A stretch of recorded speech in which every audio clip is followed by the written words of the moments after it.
Newspaper पढ़ता था कम से कम 2-3 घंटे और उसके बाद उसका नोट्स रखता था, रिवीजन भी करता था। My strategy was to attempt at least somewhere between 85 to 90 questions. I know people who are from top IITs and they couldn't clear UPSC. अगर आप CSAT पेपर देखें तो उसमें तो मैथ्स और लॉजिकल रीजनिंग सॉल्व करना ज़रूरी है। Engineers do have advantage in CSAT, so I think that's one of the reason. पहले तो पूरा रिवीजन कर लो, उसके बाद कम से कम 30 या 40 मॉक टेस्ट लिखो। मॉक इंटरव्यू कम्प्लीटली डिफरेंट, इसका एक्सपीरियंस अलग है, इसका एक्सपीरियंस अलग है। हेलो एस्पिरेंट्स, आज हमारे साथ विक्रम रेड्डी सर हैं जो अभी अपना इंटरव्यू देकर आए हैं। So first of all congratulation sir, आप यहाँ तक पहुँचे हैं।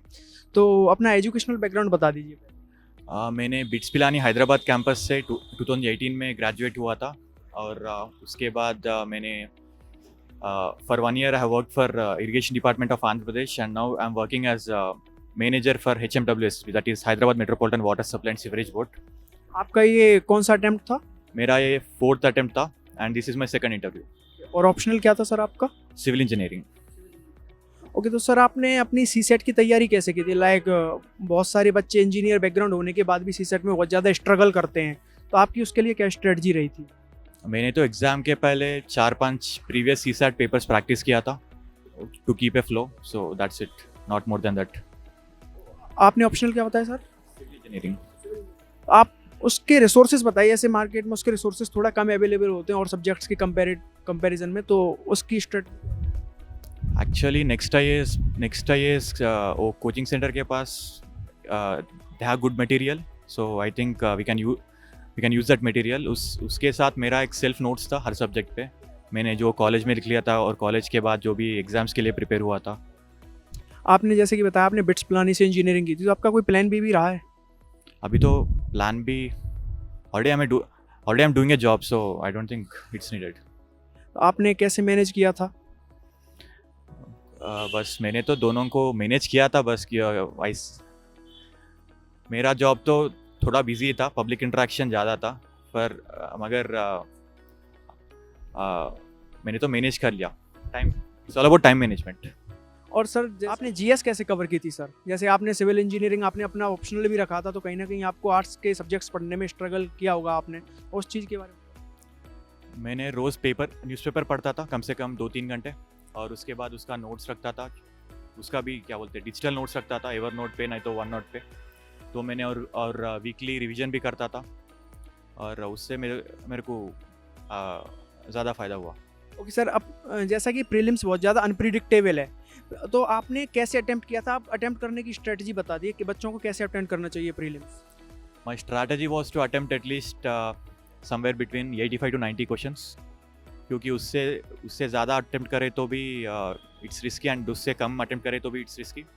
सो मैंने तो एटलीस्ट 50 क्वेश्चंस ऐसा रख लिया था कि वो तो शूट शॉट करेक्ट हो सकते हैं और बाकी के 30-35 I used to take a guess, like 50% guess I used to take them. Sir as you have engineering background, तो आपने मेंस आंसर राइटिंग कैसे की थी?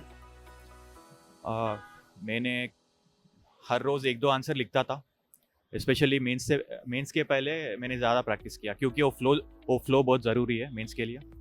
There is a common myth among student that कि एकेडमिक टॉपर्स ही civil servant बन सकते हैं, तो ये कितना सच है?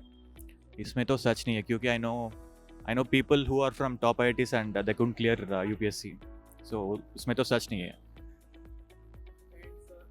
और सर आपका डेली रूटीन क्या रहा था जॉब के साथ? कैसे?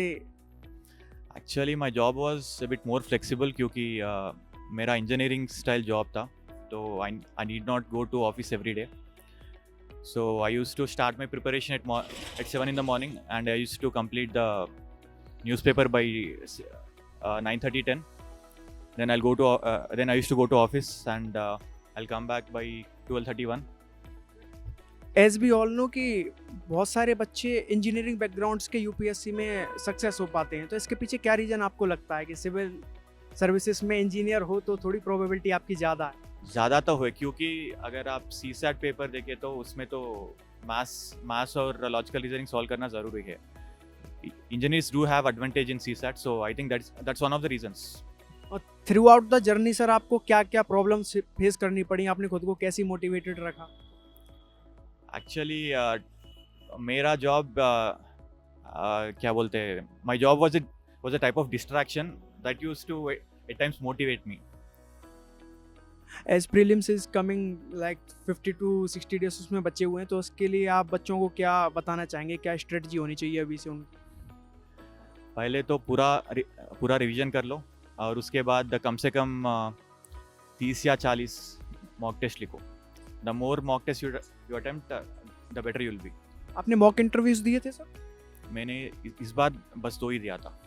तो आपको कैसा लगा, मतलब कितना रिलेवेंस होता है दोनों interviews? Mock interview completely different. उसका एक्सपीरियंस अलग है, इसका एक्सपीरियंस अलग है. तो कौन सी तरीके से आपको लगा कि हाँ डिफरेंट है, एक्चुअल में डिफरेंट? मॉक इंटरव्यूज में they try to grill you, but यहाँ पर तो बहुत कॉर्डियल था.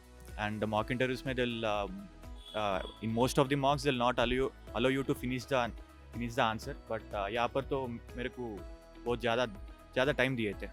आपको क्या लगता है सर, जैसे कि जॉब के साथ बहुत सारे बच्चे मैनेज कर रहे हैं, तो आपको क्या लगता है प्रॉपर्ली हमें यूपीएससी पे ही फोकस रखना चाहिए, या फिर मैनेज कर सकते हैं बच्चे, इतना कोई खास इशू होता नहीं है? मेरे हिसाब से अगर first 1-2 years of preparation you should do it very seriously, because a lot of time is needed for preparation. But उसके बाद तो आप जॉब के साथ मैनेज कर सकते हैं, unless until that job is very busy.